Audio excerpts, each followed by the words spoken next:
Hi everyone, welcome back to the channel. This is Richard from Wheel of Time Theory. So this video I'm going to be doing a detailed breakdown of all the scenes and particular things that you might not understand if you are new to the show, and of course just if you're a book reader, of course these sorts of things would be interesting to you as well. So without further ado, let us begin at the beginning of the episode. Now, of course, where would they begin this episode after the last one but with the funeral for all the fallen members of the Aes Sedai camp? And so what we get is a look at Elanna to begin with, who has this sort of ceremonial line of paint down her right eye. I would say this is obviously maybe a tradition of her nation, where she's from in the world. Elanna is from Arafel, which is one of the 4 borderland nations which lies on the threshold of the Great Blight, which I thought was maybe intriguing, or maybe it's just something she wanted to do for this particular moment because they don't have the funeral gear that they would be wearing if they were, say, back in the White Tower. I also liked how Lan was very gracious enough, and I think they would have done this for all of them. Even the kind of, if you want to call them enemies, the dragon sworn that were with Loial and tried to free him, they were given their own,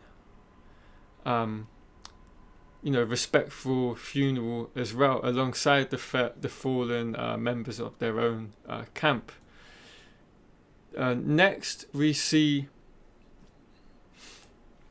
shots of Steppin carrying Karene. There's this kind of procession, and I think this is basically like a mark of respect from the fellow sisters of Karene, where they are all holding a candle. There's 8 of them in total, 4 on either side, while they kind of take her towards her final resting place. And before kind of, laying the white blanket or cloth over her for her final time, Steppin, of course, takes her ring off of her finger and ties it around his neck, because he has one last final duty he has to do later on in the episode with that ring, and it's to do with the White Tower, which we will get to. But a really beautiful scene finally ended this particular moment of the episode, where the last embrace of the mother, which is a borderland tradition where they welcome the body of an individual into the land.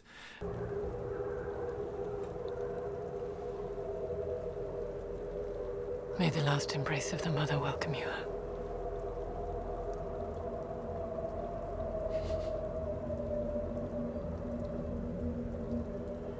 And, I thought that was a really beautiful moment to incorporate into this, funeral in this episode.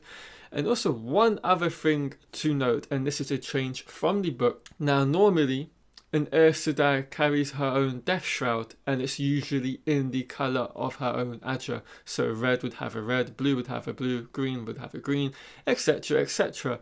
But this has obviously been changed for the show, and now we see them all being buried in white. Why that change was made, I could not tell you. But it's not one that I'm kind of adverse to. That's the minutest of details or changes where I think those are the sorts of things you just kind of have to let go. We see Rand and Matt. They are walking with like a huge group of people, or potential refugees, or at least travelers, making their way into the city or towards Tar Valon. The same is said very much of Lan, Moraine and Nynaeve and her, fellow Aes Sedai. And of course, with both Perrin and Egwene with the 2 Afa'an, they are all now in a position where they can all start to interact and become a whole group again in the 6th episode.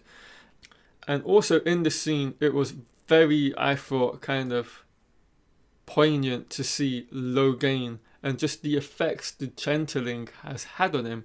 He looks now very much, as you would expect after someone has been gentled, kind of the whole point of their life and existence has left them, and just for people that don't necessarily know this, after being gentled, you don't necessarily live a long life.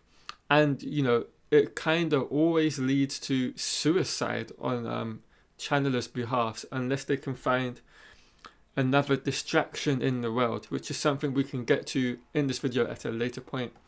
I have to also note Steppin in this scene. He too is basically in the same place Loial is, but of course for different reasons, and this is to do with the bonding that he had with Perrin, and of course that is being shattered to pieces to a degree because of the fact she was sadly killed in the 4th episode. And of course all of that feeling that he feels when she dies is obviously transferred through him, and so he just feels a huge loss, not only on a personal level, if they even wouldn't have been bonded, but of course having that bond makes it all that much more powerful and emotional, because that connection is the most powerful connection in the world, more powerful than a mother with her, you know, children, a husband and a wife. And so both of these two men showcased their loss very well. Up next we have the scene of Rand and Mat as they're travelling towards Tar Valon. Now we get a real interesting kind of moment in this particular portion of the episode where two things happen. One, we're seeing the effects of the dagger from Shadar the Goth that is having on Mat, and it's now starting to take a lot more effect and affecting him a lot more deeply than we've seen in previous episodes now, to the point he shouts at this young lad who kind of just bumps into him accidentally. And, you know, it even takes Rand back from seeing his friend act this way. And of course, these are just very subtle and kind of also obvious side effects that the dagger is now having on him, and the kind of what I believe to be the taint and potential of Mashadar almost being in his body, or a slight variant on that. And of course, before moving away, we also see a shot of Rand looking at this kind of stone sort of monument, and it has Old Tongue written on it. What this Old Tongue says currently while talking and doing this video, I do not know, but if it comes to light that I might find it on Twitter, I will be sure to edit it into this video and give the respective credit that is needed for the person that has kind of translated it.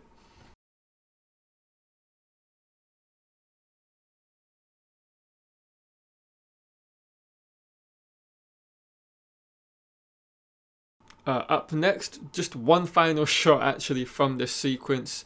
We see Rand and Mat now on the edge of a cliff, and then they can finally see Tar Valon in the distance, and the mountain behind them is what is known as Dragon Mount. Rand and Mat have now made it into the city.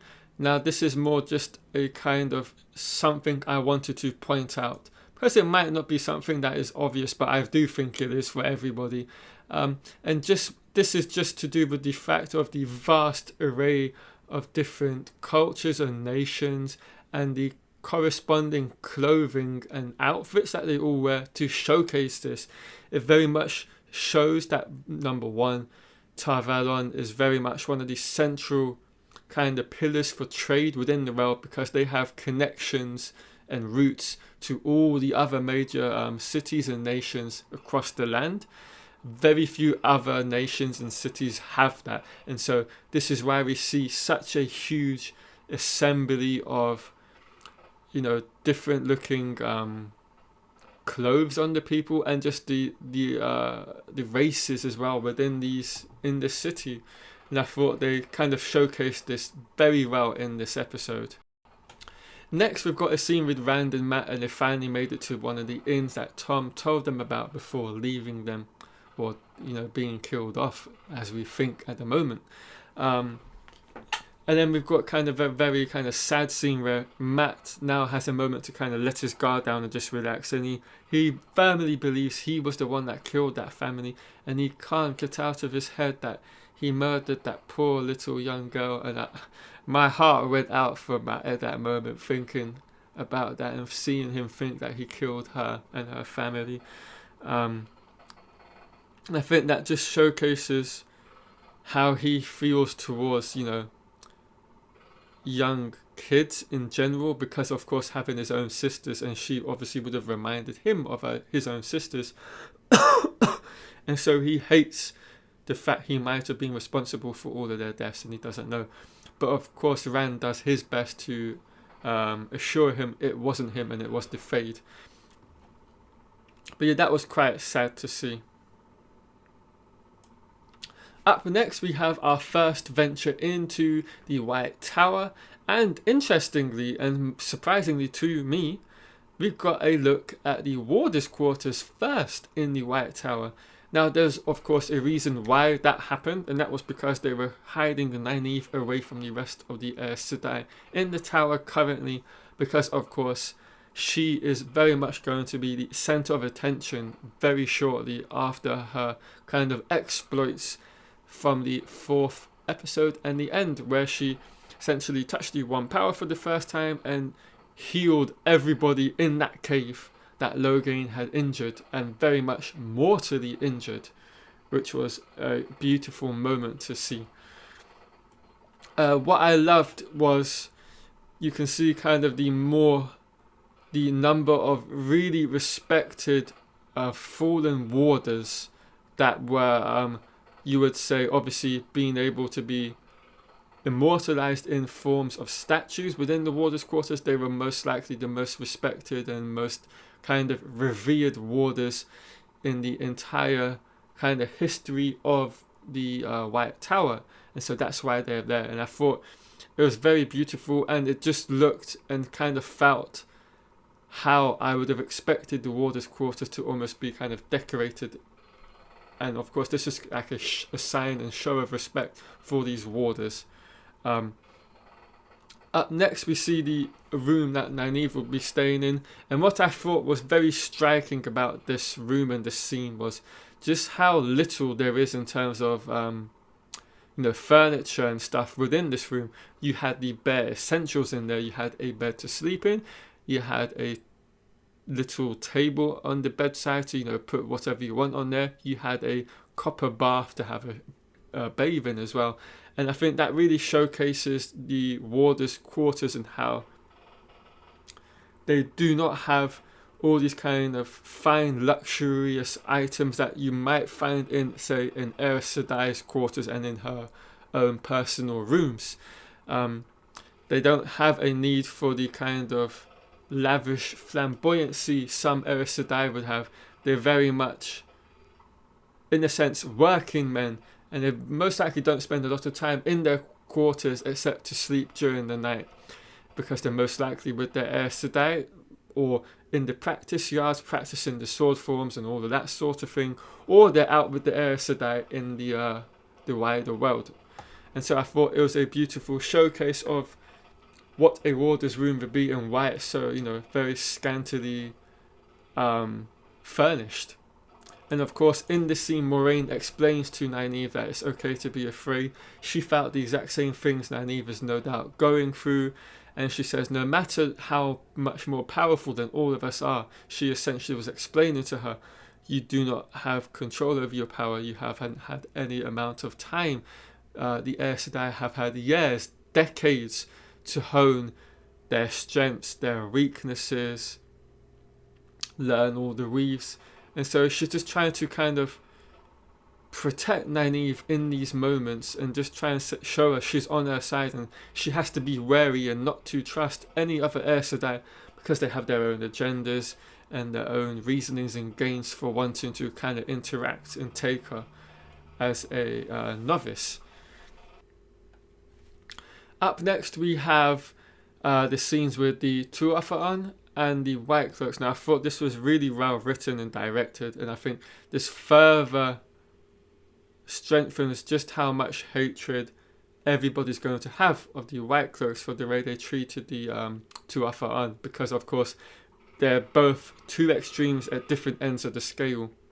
One goes to extreme lengths of violence, one goes to extreme lengths of non-violence. And so to see the Whitecloaks attack this group of non-violent people that will not lay a finger on them, I think really epitomizes and strengthens how much people are going to hate the Whitecloaks, but also this shows how disgusting a group they are. Right, moving on.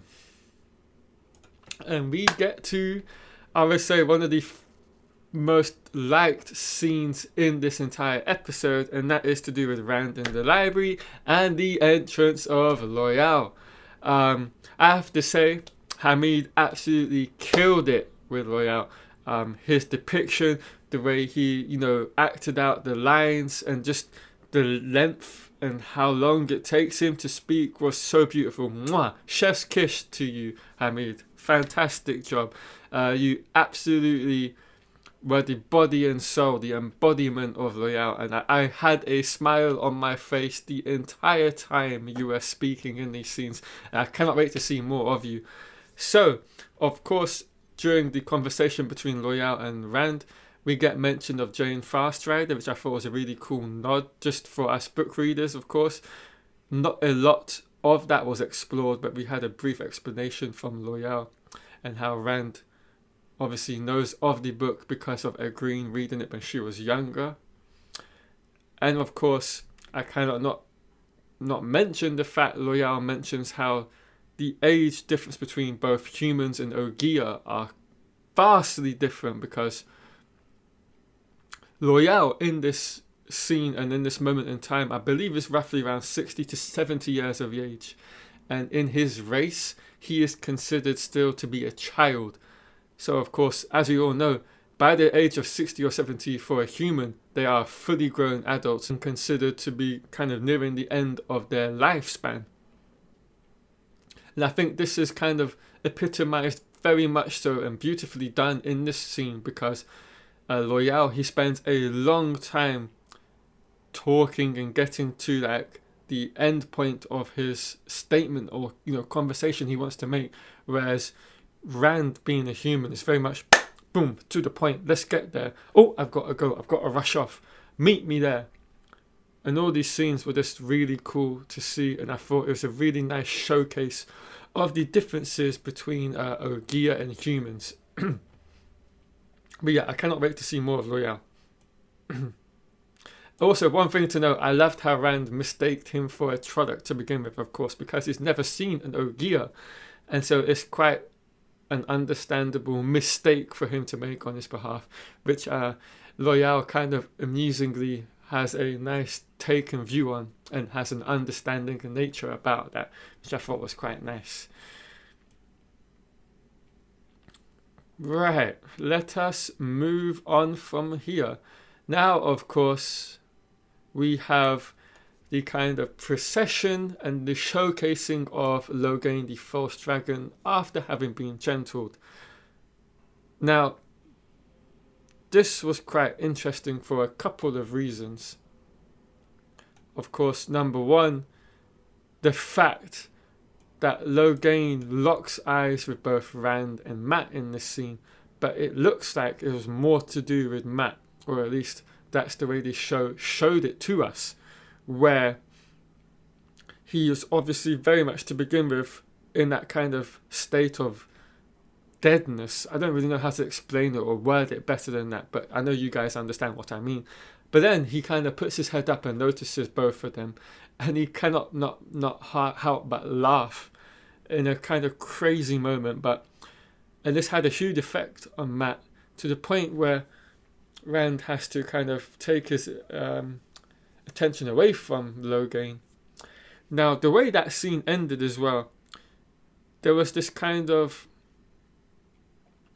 moment that I felt, did that actually happen, or was that all in Mat's head and a side effect of the Shadar Logoth dagger? Another added kind of bonus side effect, if you want to call it that, for Mat, which I thought was intriguing to say the least. Now, up next we have the vile Whitecloaks once again.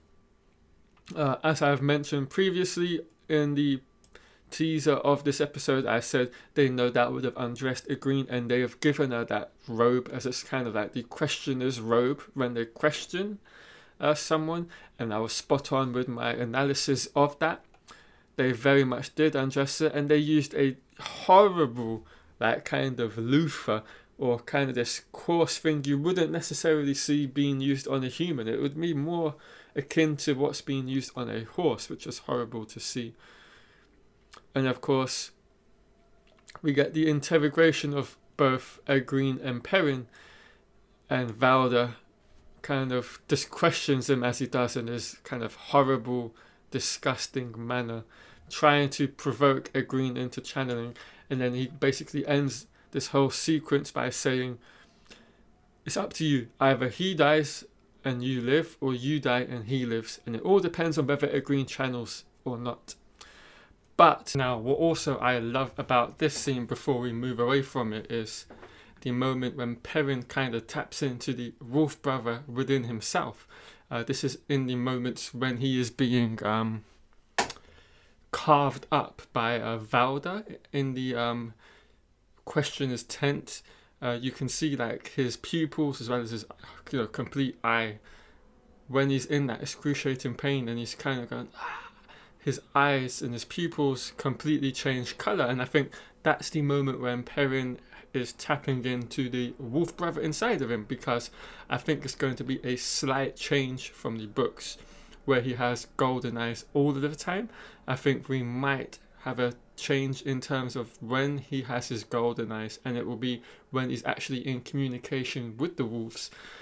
I'm not too fussed about that change, if it is a change.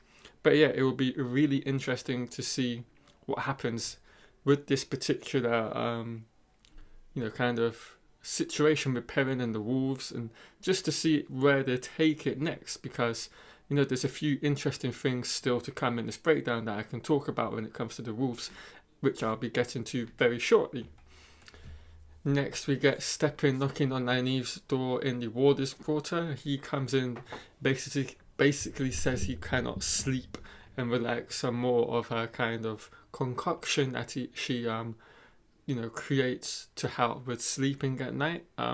We presumed it was for him, but as we sadly find out a little bit later, he either changes his mind on what he was going to be using that for, or it was his plan all along. That particular thing is quite hard to say.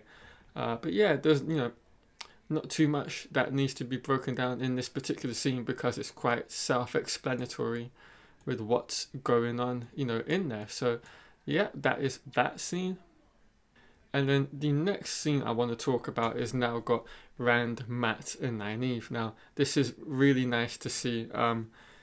As we saw earlier in the episode, Loial mentioned how he has kind of the right of passage to come and go as he pleases in the White Tower.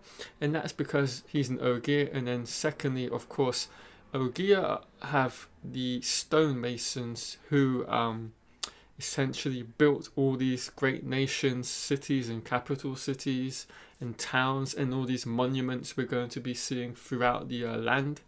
And so that gives him the privilege, because he's an Ogier, to be able to go in and out. And so what he does, and this kind of happens off screen, I'm sure Rand explains to Loial how he's looking for more of his companions, more of his friends from the two rivers.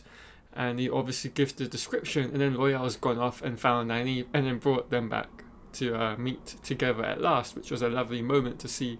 I absolutely loved the moment when Loial, brings Nynaeve in, and he literally gets this forgotten about in an instant, because they start hugging one another and talking about Mat, but you can still hear him babbling on in the background, like kind of with a sort of not caring about that they're ignoring him, because he's still in his like stride of talking and getting to the end of his sentence. And I just thought that was typical Loial from the books, and it's just been fantastic to see him brought to life in this episode, and I can't wait to see even more of him later on in the season. One more other thing to note, of course, is we see a little bit more of the side effects the dagger is having on Mat, because when Nynaeve, goes to sit with him, he's at first, he cannot believe Nynaeve's alive and he's very happy and all of that sort of thing. But then as soon as she goes to touch him, we see now that sinister side that is now unfortunately kind of living within Mat. And he grabs her by the wrist and says, "Don't touch me." And I think, he feels bad instantly after that.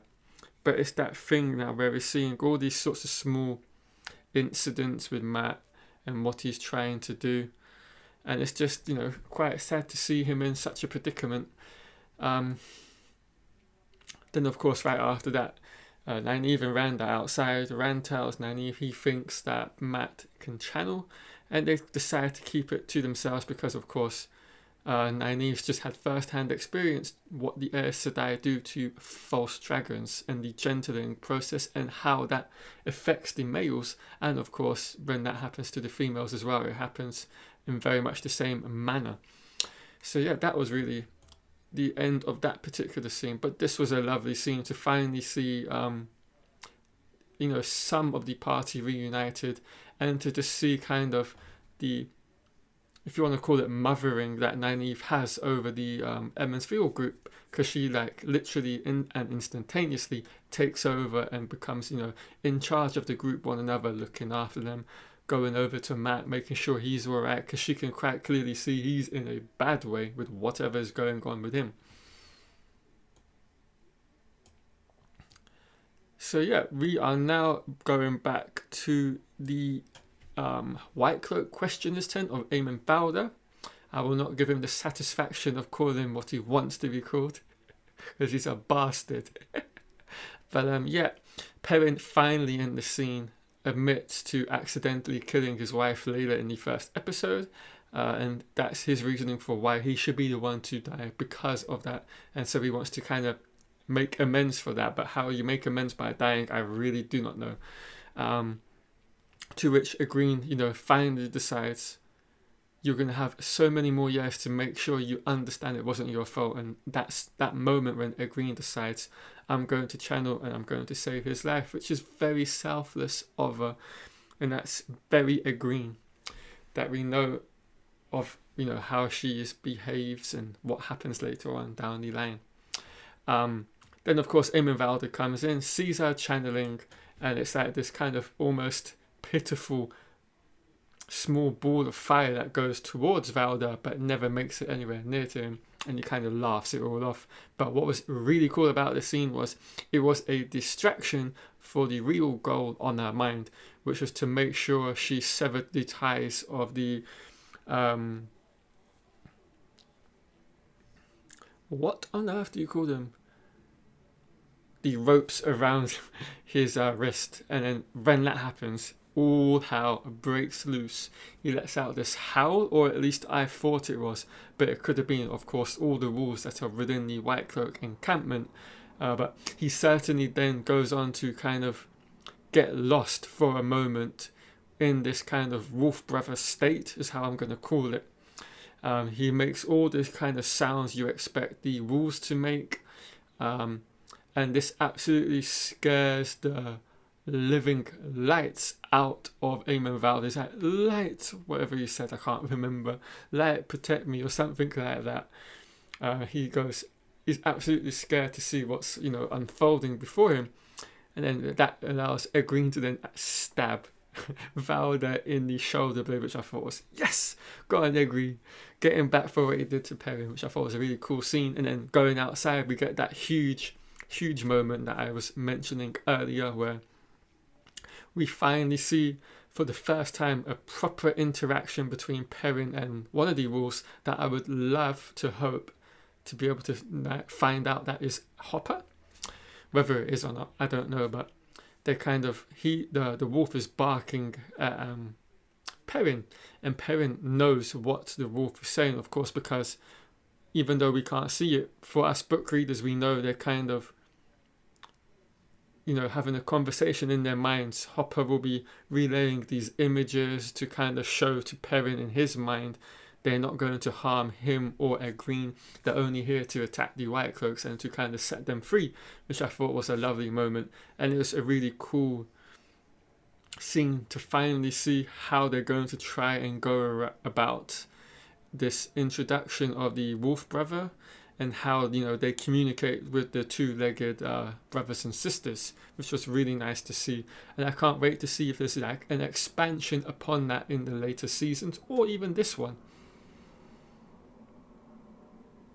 Up next, we have what I thought was a magnificent idea of how to introduce at least the term Forsaken, or just the Forsaken in general. It's a slight different variation on how they're introduced from the books, because obviously in the books they're kind of this nighttime tale of, bedtime tale that the adults tell to the children to keep them in line and not to misbehave, because the Forsaken will come and get you. But now it seems like they're being more engraved into kind of the mythology, or the kind of current age's belief system, at least for the warders and most likely Aes Sedai. Those are the sorts of things you would expect them to know about and know what the Forsaken are. Whether that's, transfers to the rest of the population, we don't know, because we've only seen it in a moment with Steppin. But what was interesting, and probably confirms my assumption that it isn't just the warders and Aes Sedai, this is his mother's kind of shrine and statues of the Forsaken that he took with him from her home after she passed. And so, of course, in that time period for Steppin, he wouldn't have been a warder or been around any sort of Aes Sedai, I wouldn't presume. And so I would most likely say this is something that is, a worldwide sort of thing, and everybody has the same beliefs about them. And I just thought it's a beautiful way to introduce them, have all these statues that kind of show who and what each individual Forsaken is, and then we get a nice introduction that Steppin tells to the audience about how they were all good, and then they turn to the Dark One with eternal life. And I thought that's just a nice glimmer of the introduction and what the Forsaken are about, and hopefully that will be expanded upon in subsequent episodes and seasons as we get a more kind of concrete actor portraying these characters, and they become more of a threat on the show. Also, it was really interesting, the conversation between Alanna and Moiraine. Alanna has offered Steppin to become her warder, and she would bond him to kind of alleviate the pain, which we kind of unfortunately know that's not the case. But there was a real interesting moment in this conversation, and it's been happening throughout the last few episodes with Alanna and Moiraine, where she keeps constantly saying how Liandrin is getting more sway in the tower. People are, more the sisters, the Aes Sedai, are coming around to her way of thinking, and it's gotten to the point now where I'm wondering if they're going to kind of merge Liandrin and Elida into one character, because these are the sorts of things that Elida was doing behind the scenes in the White Tower while Moiraine was away, and that kind of conspiring behind the Amelin Seat's back, Siuan Sanche. And so it just has the feel that might be something that's at play here. So that would be quite interesting to see if that happens, because Alanna says you have two powerful enemies in the tower. That's obviously Liandrin for one, and the Amelin Seat, Siuan. But of course, we know as book readers that that's not the case. That's a smokescreen for what's really going on behind the scenes, because they, back in their days as accepted, they decided they would find and kind of guide the Dragon Reborn whenever he or she was reborn into this world. So it's very interesting to see what's at play here. And then we've got like the final two scenes that I'm going to talk about, and it's quite sad what happens really here. Lan is unbeknowingly given the kind of herbs or polyjuice or whatever you want to call it that was given to Steppin by Nynaeve, and he used it on Lan to kind of make sure he was asleep for a good number of hours, so he could unfortunately commit suicide, which was quite a shame to see happen. Lan woke up and he could tell something was wrong because he'd slept for far too long, because it was like the daylight was out. And then he saw like the where the kind of remedy to sleep at night was on the table, and he knew he'd been given that by stepping. And then of course one of the kind of daggers or knives was taken from that kind of arrangement of them, as there was one was missing. And then that was the scene where we saw Lan rushing out into the hallway and up to the, I like to call it the Flame of Tar Valon, which I'm sure it is. And then he, sadly sees Steppen lying where he took his life, which is very sad. Which leads into the final scene where we get the ceremony with the warders of how they kind of let go of the people they've lost. This scene was a bit, I wasn't, completely sold on this particular funeral arrangement or setup. I felt some of it felt a bit forced, especially with the character of Lan. It didn't feel like a natural course of action that he would take. I don't think he would let that sort of emotion out in front of anybody, but that's just my opinion. I could be completely wrong on it, but that's just how I felt about this final scene. But yeah, that is the episode breakdown. I hope you have all enjoyed it. I hope you've learnt something that you may have missed in your watch of the episode. If you've enjoyed it, of course, please leave a like on the video. And if you're new around here, subscribe to the channel down below and turn on notifications. Right guys, thank you all for watching. I'll have another maybe 1 or 2 videos on this 5th episode at a later date before the next episode airs on this coming Friday. Catch you all later.